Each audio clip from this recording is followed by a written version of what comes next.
including party audio. And I am farming this damn corn.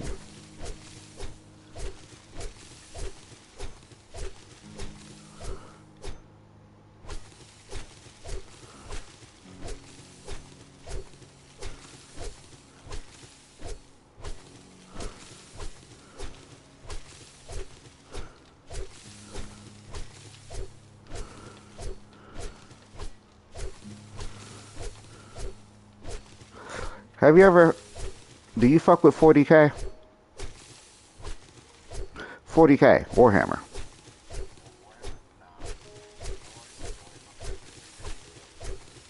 Have you heard any of their audiobooks?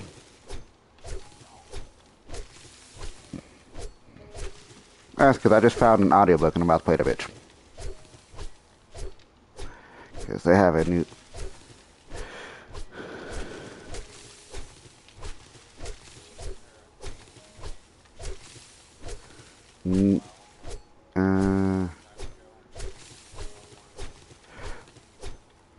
Possibly.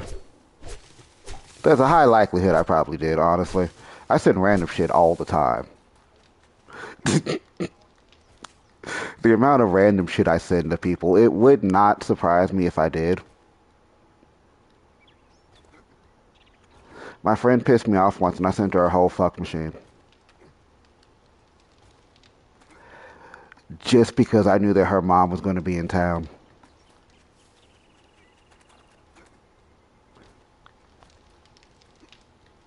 She's still mad at me for that, too. Should I ask her?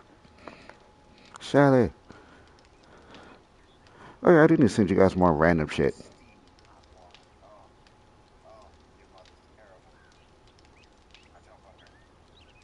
Of an Earth shaman, but I'm still your father, and a father likes to do things for a beloved son. The son frowned and approached the old man tentatively. What's wrong? Bell kept cleaning the tools for a short while longer before his arms sagged to his sides and he sighed. He set the hammer down atop the anvil and looked his son in the eye. Farming is starting to take a long time.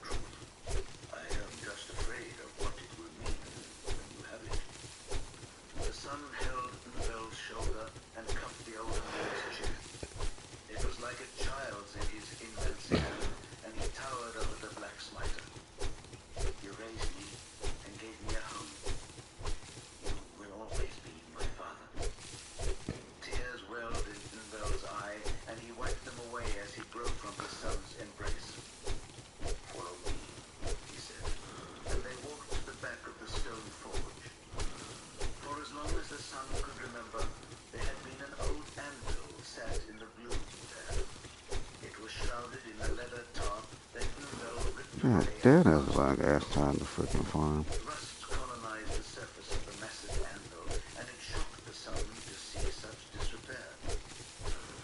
Bell barely noticed as he braced his shoulder against the ruddy metal side. He strained, and the anvil strayed forwards a fraction. I didn't raise a giant from a son just so I could still do all of my own heavy lifting, he said wryly. As you wish. Little help for your old man? Ashamed he'd just been looking on, the son joined him at once, and together they moved the great anvil aside. He barely felt the weight. The strength in his arms was incredible, and extended to every muscle and sinew in his body. But the simple act of working together with his father was soul-enriching. You got this. I believe you'll get it eventually. And wiped a hand across his brow. I'm sure I used to be stronger. The levity was short-lived as he pointed to a square recess sunken into the floor. There. It was thick with soot and dust, but the son realized at once that it was some kind of trapdoor. Has this been here all the time? I bless the day you came to us, it said.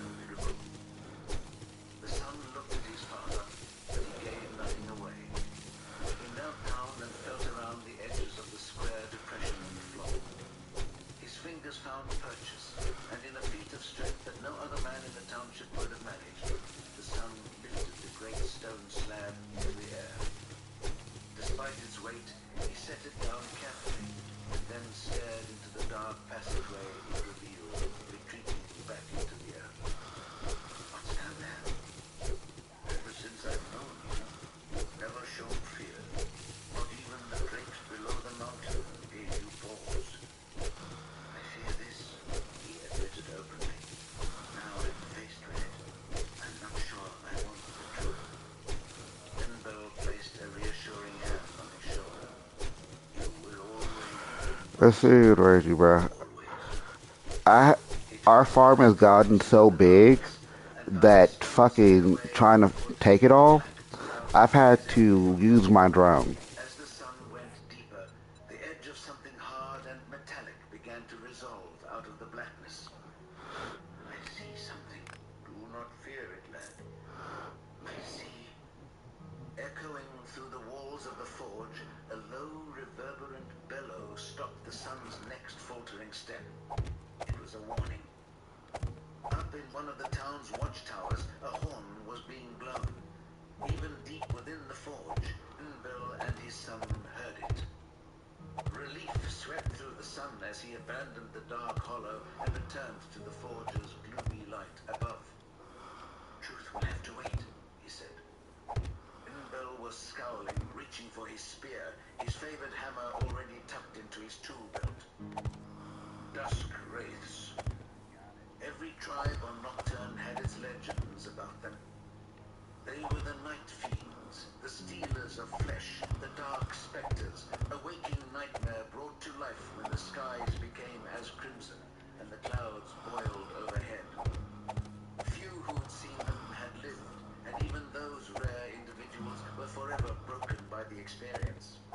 Horror stories given form, they were alien slavers who stole people from their homes and carried them away on their ships into the endless dark. None who entered that place ever returned. The sun snarled. Are we to be forever hunted? It is the anvil, that is all, said Unbel. Endure it, be tempered by it, and become stronger.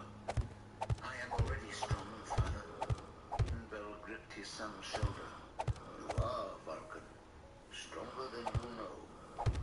Together they ran from the forge and out into the town. A sanguine sky reigned over Hesiod, and rust-grimed clouds billowed and crashed in the bloody heavens. Ash and smoke laced the breeze, and a pregnant heat lay heavy on the air like a mantle of invisible chain. Hell dawn, when the ash banks break and the sun burns, cried Unbel, pointing to the sky. It heralds the blood. Every time at this inauspicious hour, they come. In the town square there was a panic. The people hurried from their homes, clutching what meager belongings they could to their chests, clinging to their loved ones. Some were screaming, afraid of what they knew was coming, and terrified that this time they would be dragged into the endless dark. Broigar, the metal shaper, had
inhabitants burned alive.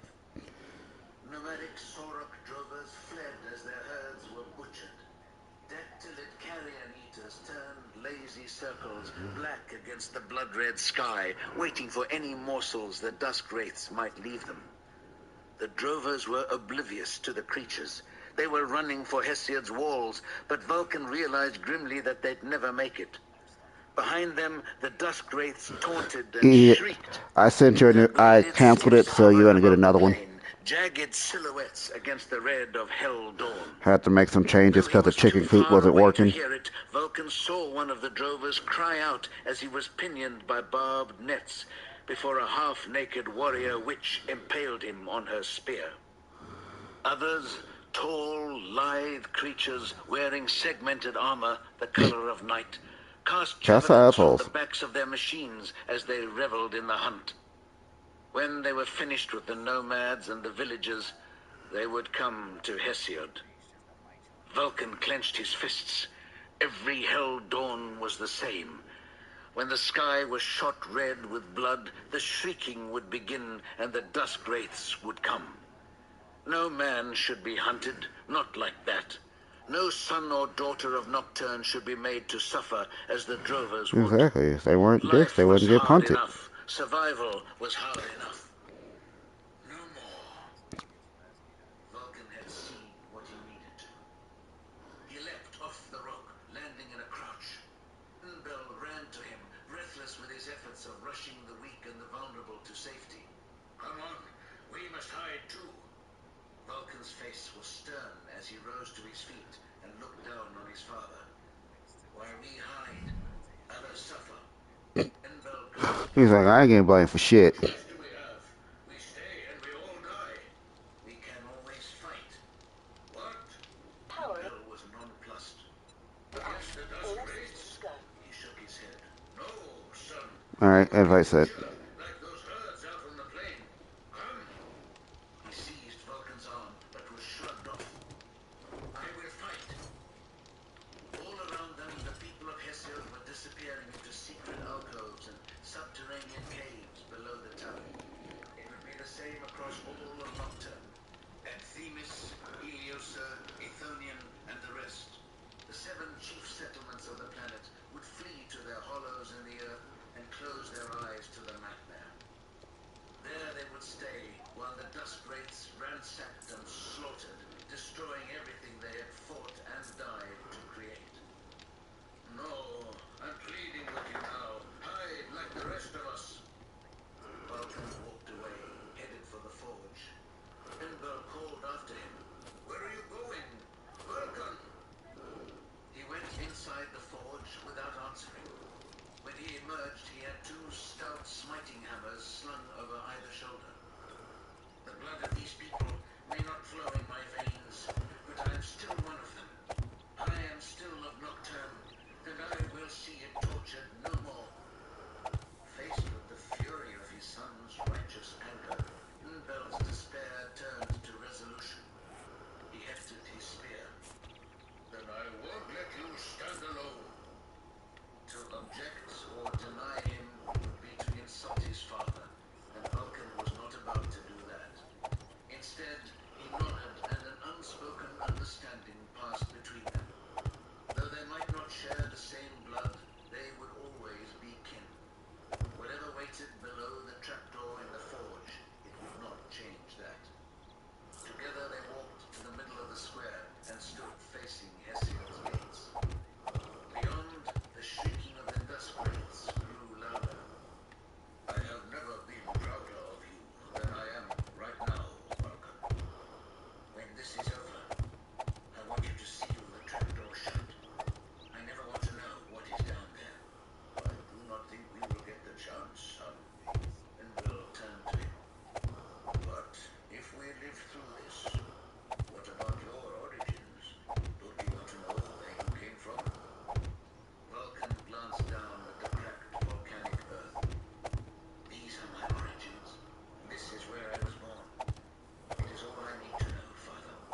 And you made sure your game updated, right?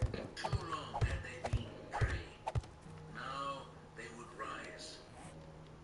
Like a voice cut off abruptly at the source, the shrieking That's a no. ceased.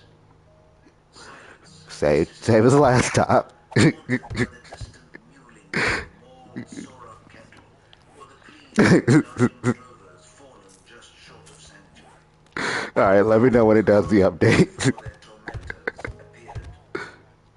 Clad in shadows, they moved with a perverted grace, scaling Hesiod's border like slivers of night. Drenched in almost palpable cruelty, the dust wraiths crouched on the summit of the wall, cackling to one another, baring their teeth and flashing the silver of their savage blades in torturous promise. Leather-clad witches, their long hair festooned with razor edges, carrying serrated spears, wicked falchions, and other sharp instruments Vulcan could only guess at the purpose of, were the first to cross the threshold.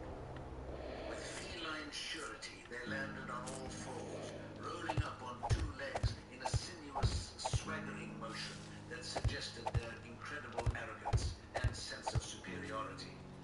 Their eyes were alive with lustful anticipation of the kill, and just the smallest note of amusement at the defiance of the human cattle in front of them. Their slow advancing Alright, in that onslaught case, was then intended to make their prey quail.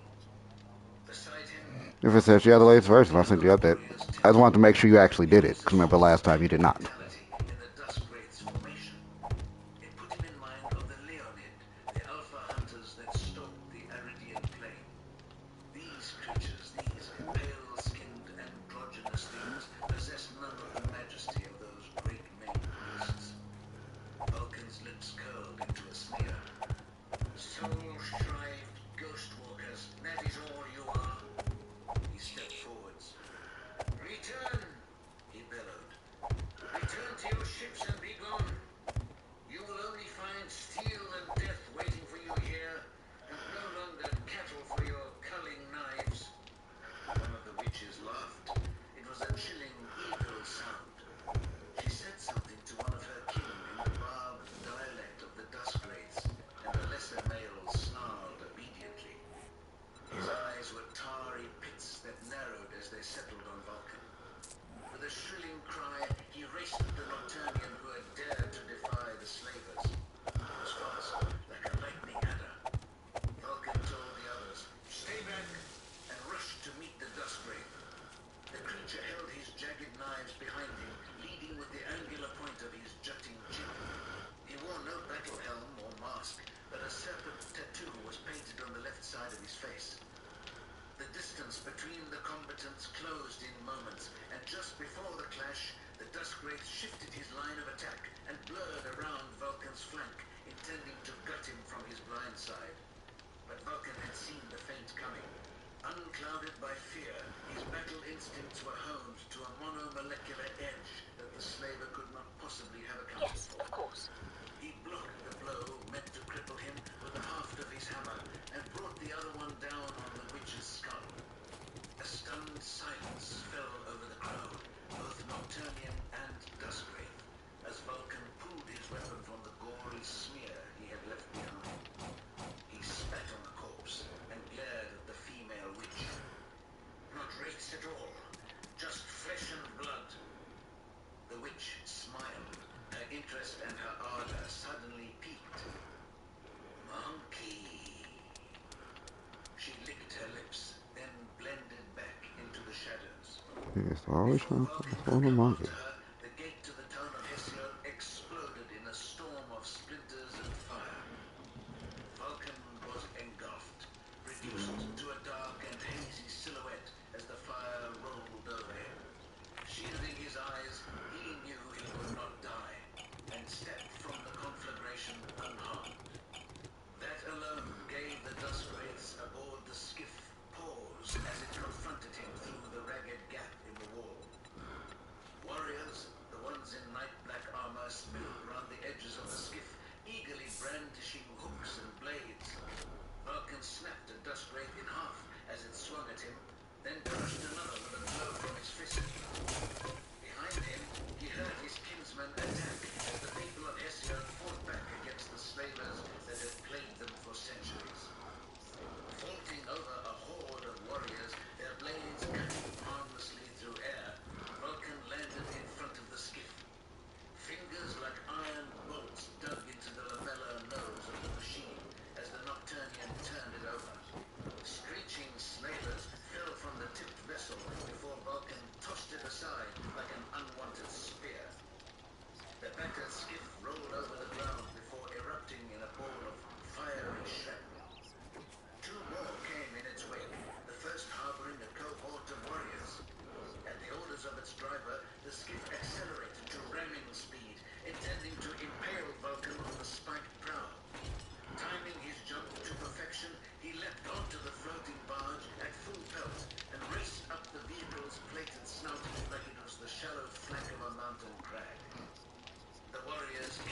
rifles or lunging with jagged blades. Vulcan smashed their attacks aside and was amongst them, hewing with his hammers. Hatred fueled his every swing, together with the determination that the cycle of torture and fear would end here at this very dawn. He tore loose the command throne of the skiff's driver, the warriors a broken mess behind him, and threw it at the third vehicle. An energy blossom flashed as the improvised missile struck a protective field surrounding the last skiff. But Vulcan hadn't slowed and was charging through it. Skin Is it still not letting you join? the energy shield. He landed on the deck of the vehicle and faced off against a cadre of warriors. They looked brawnier than the others and toted flaming glaives that crackled with unnatural power. Each wore a faceplate as white as alabaster, in stark contrast to the visceral red of their ornate Hang armor. on, let me go a Ghosts second. glared at the interloper imperiously. Behind them, the slaver lord looked through the jagged eye slits of his horn. Let me see how long Fortnite will take me to download. From his fanged mouth grill unleashed his warriors.